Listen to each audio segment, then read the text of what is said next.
मेरी बेटी 22 साल की हो गई थी। जब भी मैं उसे शादी के लिए बोलती, वह शादी नहीं करना चाहती थी। मुझे उसकी ना करने की कोई वजह समझ में नहीं आती थी। मेरी बेटी बेहद ही खूबसूरत थी। मैंने अपने भाई को अपनी बेटी को समझाने के लिए बोला, लेकिन मेरी बेटी मेरे भाई की बात भी नहीं सुन रही थी। एक दिन मैं बाजार से लौटी तो मैंने अपने भाई और बेटी को बिस्तर पर देखा। ये नज़ारा देखकर मैं वहीं पर बेहोश हो गई। आज मैं आपको अपनी दर्दनाक कहानी सुनाने जा रही हूँ।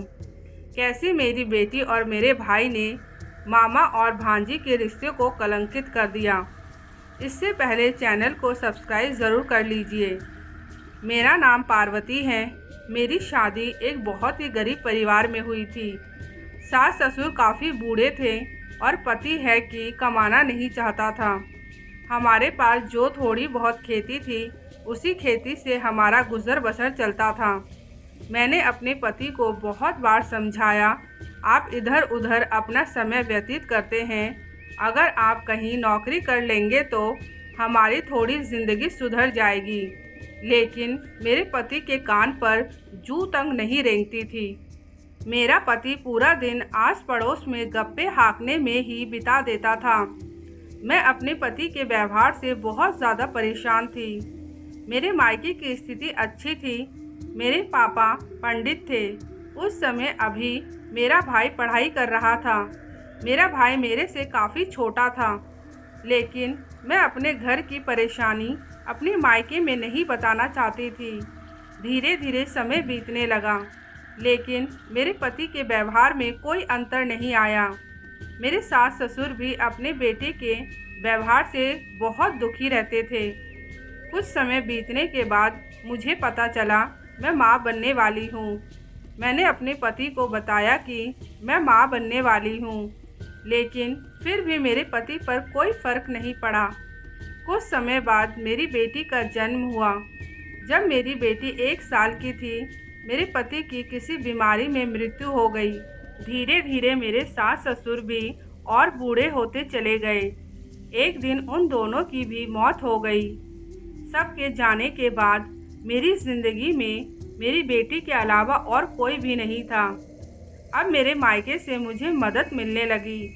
अक्सर मेरा भाई मेरे घर पर आया जाया करता था। मेरी बेटी और मेरे भाई में काफ़ी अच्छी दोस्ती थी, क्योंकि मेरा भाई मेरी बेटी से सिर्फ 8 साल का ही बड़ा था। जब भी मेरी बेटी को कहीं पर जाना होता, मेरा भाई उसे छोड़कर आता और वहाँ से लेकर भी आता।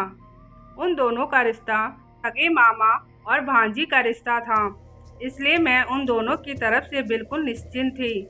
मुझे क्या पता था कि रिश्ता चाहे कोई भी हो, अपनी बेटी के ऊपर नज़र गड़ाकर रखनी चाहिए।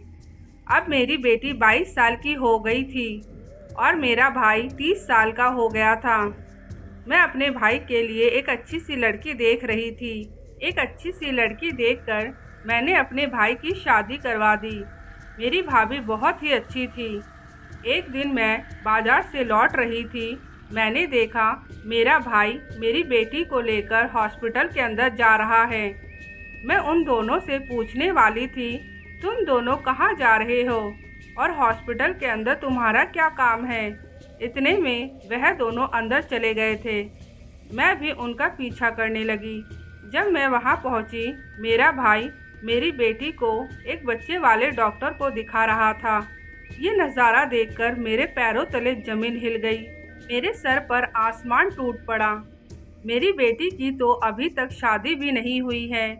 मेरे दिमाग में हज़ारों सवाल घूम रहे थे। मेरा भाई मेरी बहन को ये बच्चे वाले डॉक्टर को क्यों दिखा रहा है? फिर मैं उन दोनों के सामने नहीं आई और छिप गई। उन दोनों के जाने के बाद मैं उसी डॉक्टर से जाकर मिली। मैं डॉक्टर से पूछने लगी, यह जो लड़की आपके पास आई थी, ये लड़की आपके पास क्यों आई थी? क्या करवाने के लिए आई थी? डॉक्टर जी कहने लगी, हम ऐसे किसी की भी बातें दूसरों को नहीं बता सकते हैं। मैंने डॉक्टर से बहुत बार बोला, लेकिन डॉक्टर मुझे बताने को तैयार ही नहीं थी। मुझे मजबूरन डॉक्टर को बताना पड़ा, मैं उस लड़की की माँ हूँ। तब मुझे डॉक्टर ने बताया वह लड़की माँ बनने वाली है और मुझसे बोल रही थी इस बच्चे का सफाई करवा दो, क्योंकि अभी उस लड़की की शादी नहीं हुई थी। लेकिन मैंने उन दोनों को मना कर दिया क्योंकि इस हॉस्पिटल में ये सब काम नहीं होता है, इसलिए वह दोनों अब कहीं और गए होंगे। डॉक्टर की बातें सुनकर मुझे वहाँ खड़े खड़े चक्कर आने लगा। मुझे डॉक्टर की बात पर यकीन ही नहीं हो रहा था कि मेरी बेटी इतना गिरा हुआ काम कर सकती है। मुझे डॉक्टर की बात पर विश्वास ही नहीं हो रहा था। मैं डॉक्टर से बार बार एक ही बात पूछ रही थी, क्योंकि मैं एक माँ थी। माँ को अपनी औलाद में कोई कमी नहीं दिखती है। माँ को अपनी औलाद सबसे प्यारी होती है। मैंने किसी तरीके से अपने आप को संभाला और घर की तरफ चलने लगी, लेकिन मुझसे चला भी नहीं जा रहा था। फिर मैंने एक रिक्शे वाले को रुकवाया और मेरे घर चलने के लिए बोला। जब मैं घर पहुंची, मैंने देखा मेरी बेटी घर पर ही थी और कमरे में बैठकर रो रही थी। उसको देखकर मेरे पूरे शरीर में चिंगारी सी लगने लगी। मैं उसके पास गई और मैंने सीधा उससे पूछा, ये जो तेरे पेट में बच्चा है, ये बच्चा किसका है? ये बात सुनकर मेरी बेटी मेरी तरफ देखने लगी और उसकी आंखें बड़ी बड़ी हो गई। वह सोच रही थी ये सब बातें मुझे कैसे पता चला। जब मेरी बेटी ने नहीं बताया तो मैं उसको ज़ोर ज़ोर से मारने लगी। तब जाकर मेरी बेटी ने बताया ये बच्चा मामा का है।